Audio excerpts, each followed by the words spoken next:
Hi friends, இன்றைக்கி நம்ம வீட்டில் என்ன பிரேக்ஃபாஸ்ட்டு பார்க்கலாம் வாங்க. அதுக்கு முன்னாடி நம்ம வியூவர்ஸ்க்கு ஒரு டிப்ஸ் ஒன்று சொல்லாங்க. அது என்னன்னாக்கா, நம்ம எது சாப்பிட்டாலும் ஜீரணமாகாமல் எதுக்களிப்பு வருதுன்னாக்கா நம்ம வீட்டில் இருக்கிற பொருளை வச்சே சரி பண்ணிடலாங்க. அது என்னன்னாக்கா, நன்னாரி இந்த வேர் இருக்குங்க, அதை போட்டு தண்ணியில் கொதிக்க வச்சு வடிகட்டி அந்த தண்ணி குடிச்சிட்டு வந்தீங்கன்னாவே அந்த எதுக்களிப்பெல்லாம் வராதுங்க. வாங்க இன்றைக்கி என்ன பிரேக்ஃபாஸ்ட்டு பார்க்கலாம்.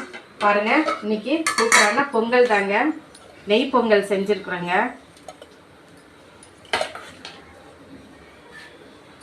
இந்த நெய் பொங்கலுக்கு காம்பினேஷனாக நம்ம வீட்டில் சாம்பார் தாங்க செஞ்சுருக்கோம். இந்த சாம்பார் சூப்பராக இருக்குங்க.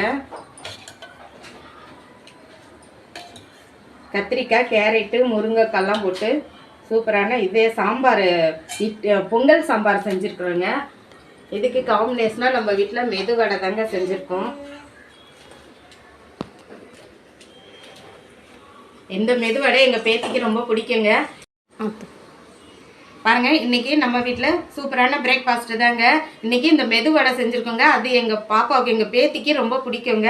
இன்றைக்கி டிஃபன் சாம்பார் பொங்கல் தாங்க, நெய் பொங்கல் செஞ்சுருக்கோம். பிரேக்ஃபாஸ்ட்டு ரெடி ஆயிடுச்சு. வாங்க எல்லாரும் சாப்பிட்லாம். நம்ம சேனலுக்கு சப்போர்ட் பண்ணுங்கள், சப்ஸ்கிரைப் பண்ணுங்கள், லைக் பண்ணுங்கள், மறக்காமல் ஷேர் பண்ணுங்கள், கமெண்ட் பண்ணுங்கள்.